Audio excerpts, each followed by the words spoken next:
Bendiciones, bendiciones. Quien les habla el maestro José Briceño desde Yauco, Puerto Rico, para el mundo. Por ende, si es el mundo, es internacionalmente. Saludamos a los que están en Sudamérica, Centroamérica, Norteamérica, Europa, Asia, aún hasta el continente africano. Bendecimos a todos. Comenzamos un estudio acerca de lo que es la fe un estilo de vida. Y ya dimos nuestra primera parte. Ahora vamos a dar el concepto, esto de qué es la fe. Maestro, ¿qué es la fe? Cuando nosotros leemos muchas versiones, pero vamos a tomar en cuenta la Caserío de Reina, Cipriano de Valera, dice el texto en Hebreos 11:1, dice, es pues la fe, la certeza. Observa el artículo determinado para identificar el sujeto. Allí dice la certeza. Dice de lo que se espera, la convicción. Observa el término convicción con su artículo determinado la convicción de lo que no se ve. Vuelvo a repetir, dice después la fe, la certeza. Ya allí nos está diciendo que la fe nos tocaría ahora estudiar ese término certeza del griego, tal como se escribió. Dice después la fe, la certeza de lo que se espera. El texto en el griego koiné dice de lo que veníamos esperando. La convicción, ya está, lo que es la convicción, nos tocaría estudiar el término convicción de lo que no se ve.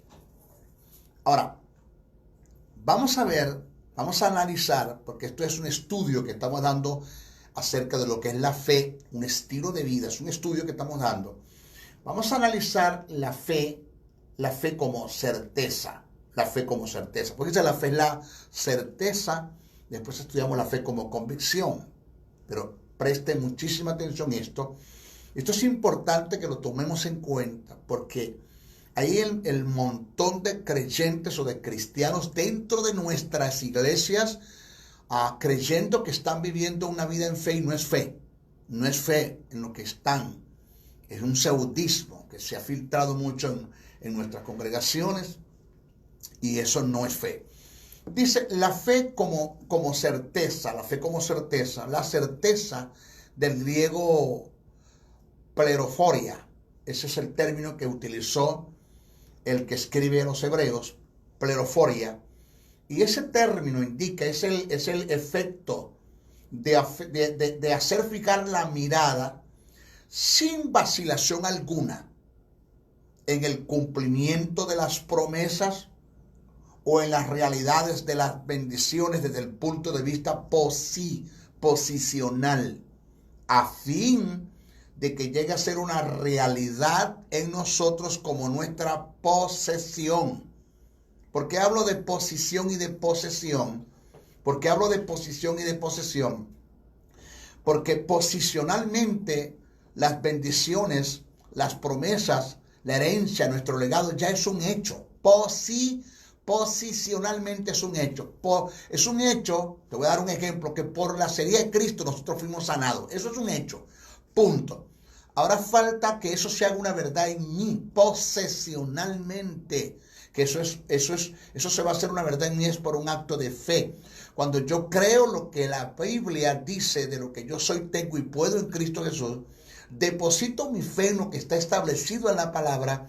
Entonces lo que está allí establecido como herencia, como legado, posicionalmente se va a hacer una verdad en mí posesionalmente.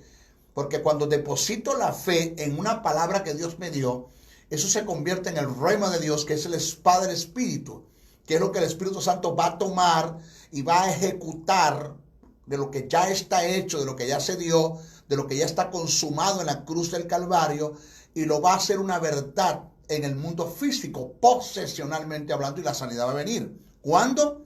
Cuando deposito la fe en lo que Dios ha dicho y establecido en su palabra. ¿Por qué? Escuche, presta atención a esto que voy a decir.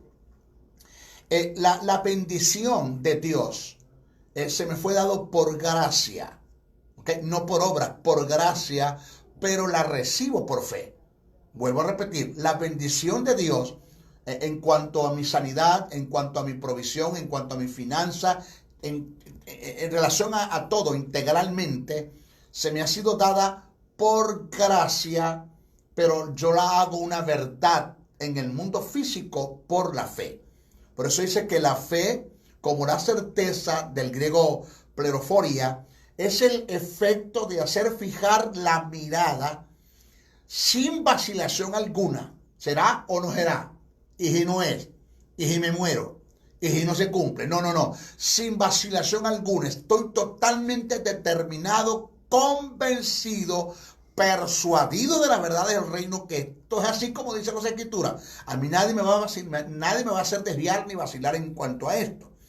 Entonces, la fe como la certeza es el efecto de hacer fijar la mirada sin vacilación alguna en el cumplimiento de las promesas o en las realidades de las bendiciones desde el punto de vista posicional, a fin de que lleguen a ser una realidad en nosotros como nuestra posesión. Nunca olvidemos este principio de reino que está acá, que nuestras bendiciones posicional y posesional se nos fueron dadas por gracia, pero las hacemos una realidad por la fe. Nunca se le olvide eso. Nuestras bendiciones posicional y posesional se nos fueron dadas por gracia, pero las hacemos una realidad por la fe. O sea, una cosa es que la Biblia dice que por el de Cristo yo fui sanado, pero ¿por qué tanta gente enferma en nuestras congregaciones? ¿Por qué tanta gente padeciendo en nuestras congregaciones? Porque no conocen el lenguaje de la fe. Nunca se le olvide esta verdad. La fe es un lenguaje en el cual nosotros tenemos que aprender a hablar, porque Dios habla en fe. El lenguaje de Dios es fe. O sea, tú le vienes a Dios con una oración llena de temores, de dudas, de ansiedades, de preocupaciones, de afán, de desasosiego, presionado. Ese tipo de oración que Dios no escucha, porque Dios no te va a entender nada de lo que tú digas o de lo que tú hagas, sobrellevado por los temores, por las dudas, por las ansiedades, por las aflicciones. Dios no lo va a hacer, porque el lenguaje de Dios es fe. El término que aparece en el griego para certeza, y pues la fe, la certeza, es upostasi, término compuesto, que es upo, debajo, estemi, estar de pie. Óigase y preste atención a esto, porque aunque en el texto original, en el griego koiné, no aparece el término certeza, no se puede descartar, tomándolo de Hebreos 6:11, la certeza es una característica de la fe. Entonces, presta atención a esto. El término que aparece en el griego para certeza es upostasi, término compuesto. Presta atención. Upo, debajo. Istemi, estar de pie. Por lo que indica estar de pie bajo un gran peso, como base o fundamento, soportando una gran carga. Esto es precisamente lo que hace la fe: mantenernos firmes de pies, sin vacilar ante el gran peso de las circunstancias negativas que llegan a nuestra vida con el fin de derrumbarnos y con el fin de acabarnos, para echar por tierra el propósito de Dios, ese propósito que Dios nos ha confiado. Solo por la upostasi, por la certeza como característica de la fe, podemos mantenernos y salir ilesos cumpliendo el propósito de Dios en la vida. Ya estudiamos la fe como certeza. Vamos ahora a la fe como convicción. Porque la fe es la certeza de lo que veníamos esperando, la convicción. El artículo determinado, la convicción. ¿Qué es convicción? Entonces, la fe como convicción, convicción del griego elenco. Es importantísimo que cuando nosotros leamos las Escrituras y hagamos un estudio de ella, tomemos en cuenta una regla y principio de interpretación que es analizar los términos desde el punto de vista etimológico, tal como se escribieron en el texto original. Ese término del griego elenco, tal como se escribió en el texto en el griego koiné, es el acto de poner en evidencia. Elenco, eso que tenemos al frente es el elenco, no, es el término elenco. La fe como convicción del griego elenco es el acto de poner en evidencia a fin de manifestar lo que siempre ha existido. Porque oiga, la fe es la certeza de lo que veníamos esperando, la convicción de lo que no se ve. No dice de lo que no existe, dice de lo que no se ve. No dice de lo que no existe, dice de lo que no se ve. Porque yo no puedo colocar mi mirada en cosas que no existen, porque si no existe, no existe, punto. No se ven en el mundo físico, pero en el mundo espiritual ya son un hecho. Ya en el mundo espiritual es un hecho que yo fui sanado hace 2000 años en la cruz del Calvario. Déjeme decirle algo en cuanto a la sanidad. En este tiempo, oído esto, Dios no está sanando a nadie. Oiga bien, en este tiempo Dios no está sanando a nadie. Ya Dios nos sanó hace 2000 años en la cruz del Calvario. Cuando usted pasa al frente por una oración de sanidad en fe e impone las manos sobre usted, usted recibe sanidad, usted simplemente, en usted se está dando un cumplimiento de lo que hace 2000 años ya se dio en la cruz del Calvario.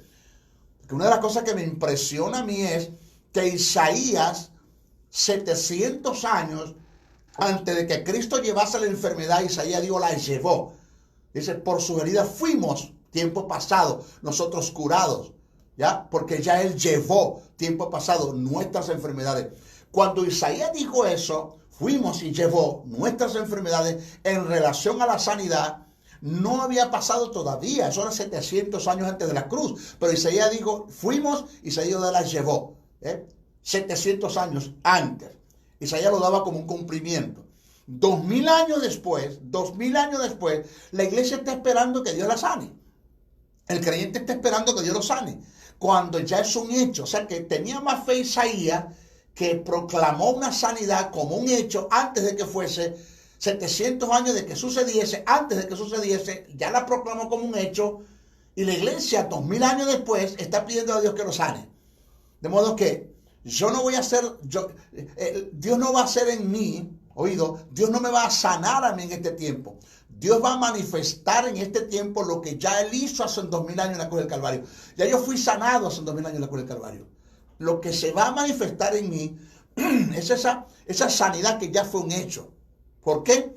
Por la fe. Entonces, vuelvo a repetir, la fe como convicción del griego, elenco, es el acto de poner en evidencia a fin de manifestar lo que siempre ha existido. Lo que siempre ha existido, ya eso está allí, pero que no estaba visible ante el mundo físico. No se había hecho una verdad en mí, aunque posicionalmente yo fui sano en mi posesión, eso no se ha hecho una verdad. ¿Por qué? Porque necesito creerlo, tener fe, perdón, en lo que Dios ha dicho y establecido en su palabra.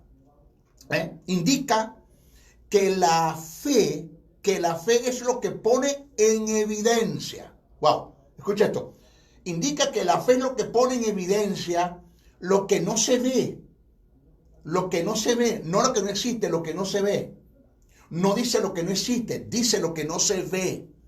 ¿Por qué hablo de esto? Porque estoy evitando de que caigamos en un terreno de acuerdo mental, positivismo, cibernética, yoga, ciencia cristiana. Eso no es fe, eso es un pseudismo que ha entrado en la iglesia, y eso ha echado a un lado la posibilidad de que un creyente viva en fe. Entonces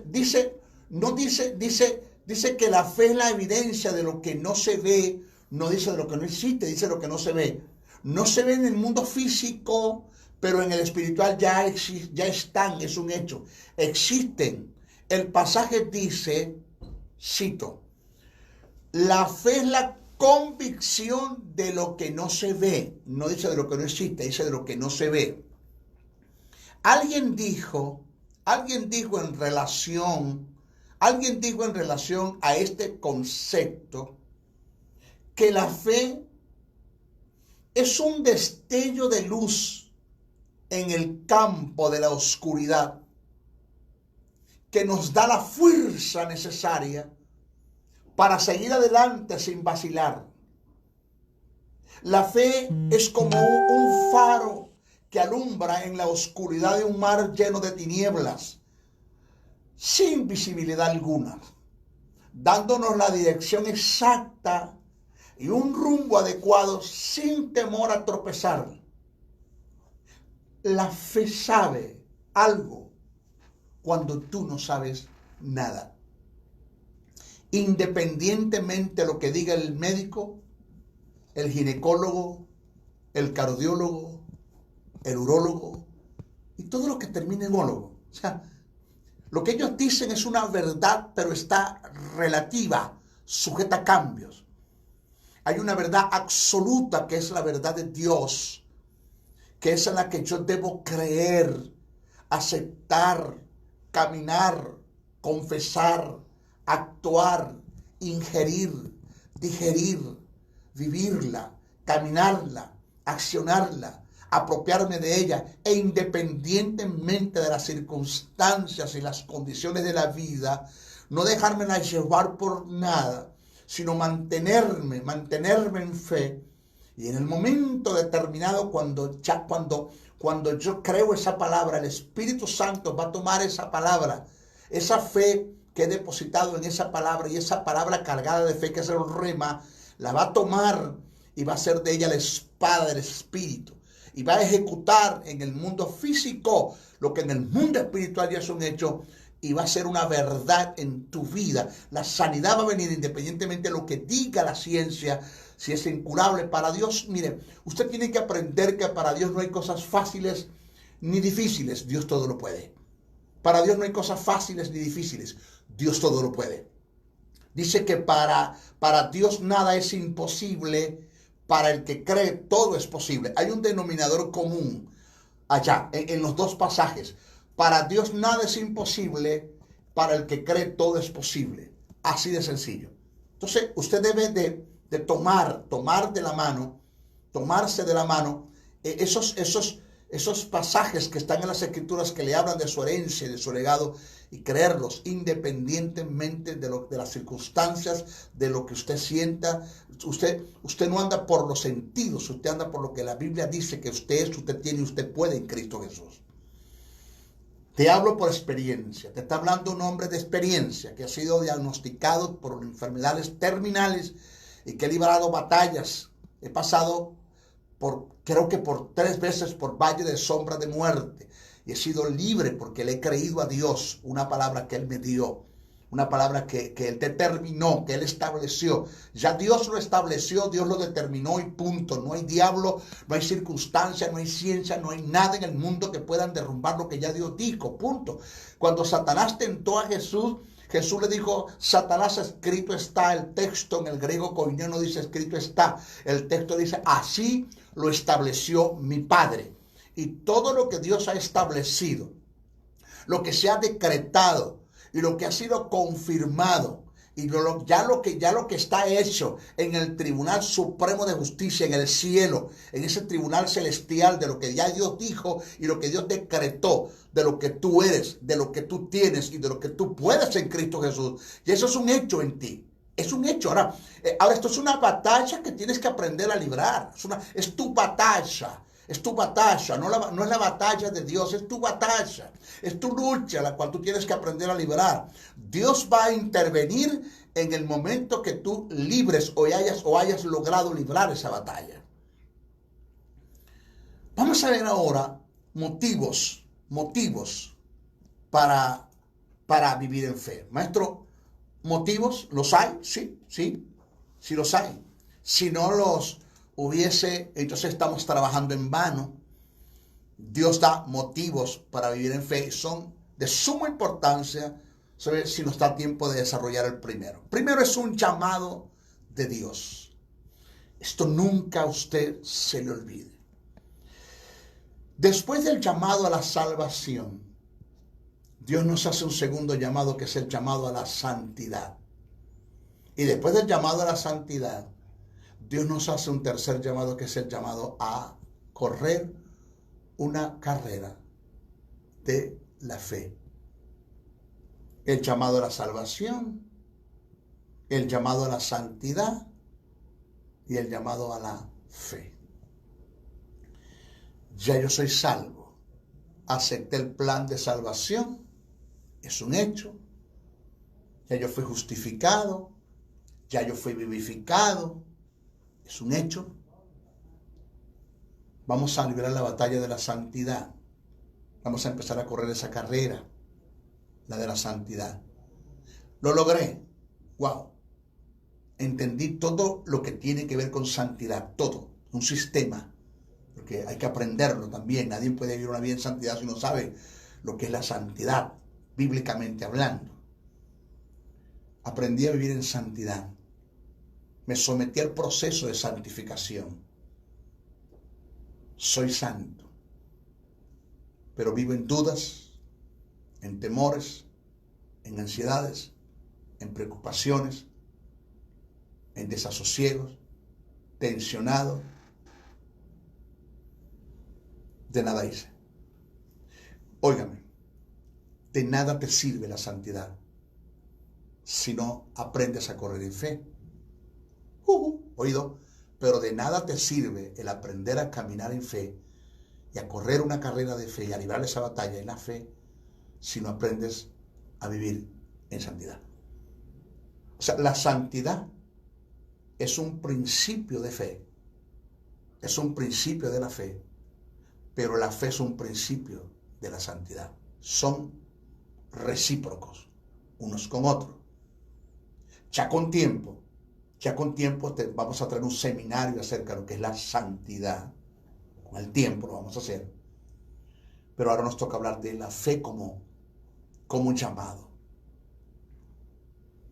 Ya lo dije, reitero, el primer llamado que Dios nos hace es el llamado a la salvación. El segundo es el llamado a la santidad. Y el tercero, entre otros, porque después de esto vienen otros, es el llamado a vivir en fe. Quien no atienda, óigame, quien no atienda de atender y entienda de entender, vuelvo a repetir, quien no atienda de atender y no entienda de entender estos llamados, no califica para otro tipo de llamado. Señor, yo pido que yo anhelo, Señor, ser un ministro del Evangelio. Que tú me hagas un llamado a cualquiera de los 5 ministerios: apóstol, profeta, evangelista, pastor y maestro. Pero espérate, tú estás esperando o tú estás pretendiendo empezar a correr una carrera ministerial cuando no has aprendido a correr la carrera de la santidad y la carrera de la fe. ¿No sabías que necesito que tú aprendas a correr y a librar una batalla y correr una carrera de la santidad, que es una carrera que no vas a llegar a la meta nunca, porque es toda la vida que la tienes que correr? Que la carrera de la fe es una carrera que no vas a llegar a la meta, porque dice que puesto los ojos en Jesús, el autor y consumador de la fe. La fe tiene una meta, pero como mirada, no como llegada, porque nunca vas a terminar de llegar. Todos los días tienes que vivir en fe. Y más cuando las demandas de Dios son más fuertes. O sea, tú le estás pidiendo a Dios que te dé un llamado, que te haga un llamado a uno de los 5 ministerios cuando no has aprendido a liberar, y a correr la batalla, la carrera de la santidad y de la fe. Señores, en la carta a los Hebreos está registrado el vivir en fe como un llamado en forma imperativa, no impositiva, porque Dios nunca impone. Dios no es un dictador, Dios no impone. Dios te presenta la palabra, tómala o déjala. Ese es tu problema. Dios no te impone, Dios te expone. Dios no te manipula, te intimida y te controla. No, Dios te persuade en amor. Y la palabra persuadirte es enamorarte. Enamorarte para ganarse tu voluntad. Eso es lo que Dios hace. Dios te persuade en amor. Entonces, en la carta a los hebreos está registrado el vivir en fe como un llamado, en una forma imperativa y continua. Oiga, imperativa y continua. Imperativa y continua. La fe no es una varita mágica donde la voy a tomar en momentos casuales y fortuitos. No, yo debo vivir en fe 24 horas al día. Debo de aprender a vivir, a caminar y a hablar el lenguaje de la fe.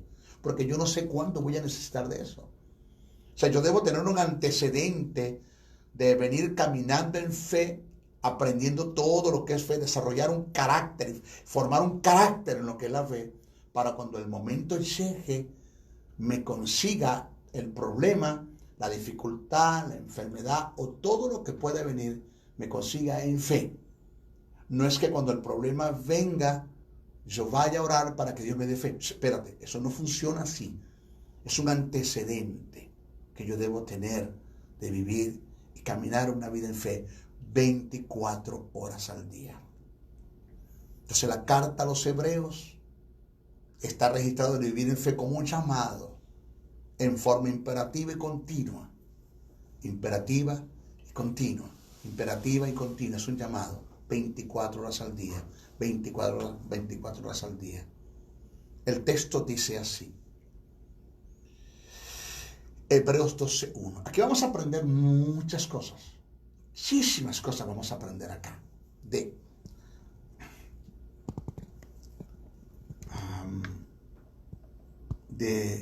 cosas que nos han enseñado en nuestras congregaciones, que es lamentable. Entiendo que el motivo es correcto de quien me enseña. Entiendo que el motivo es correcto, mi pastor lo hizo. Pero lo que me están enseñando no es una verdad verdadera. Oiga, el motivo es correcto, pero lo que me enseñaron no es la verdad. Voy a leer el texto para en el próximo programa, porque no vamos a tener tiempo. Vamos a desarrollar bien esto. Dice, por tanto, ese término por tanto significa por lo que les acabo de decir. ¿Dónde me acabaste de decir eso? En Hebreos 11. Estamos hablando de Hebreos 12. Tenemos que, para analizar Hebreos 12, ir a Hebreos 11, que es la hilación del pensamiento. O sea, no puedo descontextualizar, desfasar, quitar, sacar Hebreos 12 y leerlo solo sin antes haber leído Hebreos 11. Por eso es que vamos a hacer un estudio del asunto. Por tanto que por lo que le vengo diciendo. ¿Dónde está eso? En Hebreos 11. Vamos a ver. Nosotros, Pablo se incluye, porque para mí el escritor de los Hebreos es Pablo, mi respeto. Nosotros también. La palabra también significa donde te están diciendo que tú debes hacer lo que otros ya hicieron. Lo que otros ya hicieron. ¿Y cuáles son esos otros? Los que están en Hebreos 11. Vamos a explicarlo después. No me adelante, no me quiero adelantar. Los que están en Hebreos 11. Vamos a ver quiénes son. Por tanto, nosotros también, es un llamado, como ellos lo hicieron, vamos a hacerlo nosotros, teniendo en derredor nuestra tan grande nube de testigos, que la nube de testigos no son los ángeles, ni es el mundo que me rodea, no tiene nada que ver con eso, que eso es descontextualizar y desfasar. Dice, por tanto, nosotros también teniendo en derredor nuestra tan grande nube de testigos, despojémonos de todo peso y del pecado que nos asedia. Oído, el peso nos resta velocidad en la carrera, el pecado nos elimina de la carrera. Dos cosas que hay que tomar en cuenta. De todo peso y el pecado que nos asedia. El peso nos resta velocidad en la carrera y el pecado nos elimina de ella. Eso lo vamos a tratar después. Dice, porque nadie puede vivir una vida en fe si no aprende a correr en santidad. O sea, la carrera de la santidad es importante para correr la de la fe. Pero la carrera de la fe es importante para mantenernos en santidad. Eso es importante. Son principios recíprocos. Entonces, despojémonos de todo peso y del pecado que nos asedia. Y corramos con paciencia la carrera, la palabra pulmones, que tenemos por delante, puestos los ojos en Jesús, el autor y consumador de la fe. Esto lo vamos a explicar en nuestro próximo programa. ¿Quieren saber un poquitito más de eso? Bueno, pueden ustedes adquirir mis libros en Amazon. Conozcan Dr. José Briceño y colocan el título de La Fuerza de la Justicia, Plan Financiero de Dios, Excelencia Ministerial, y ahí ustedes pueden adquirir mis libros. También les anunciamos que estamos pronto a abrir la Escuela de Formación y Capacitación Teológica aquí en Yauco. Mi número telefónico, 786-604-3352. Repito, mi número telefónico, 786-604-3352. Se despide el maestro Briceño. Bendiciones, bendiciones, bendiciones.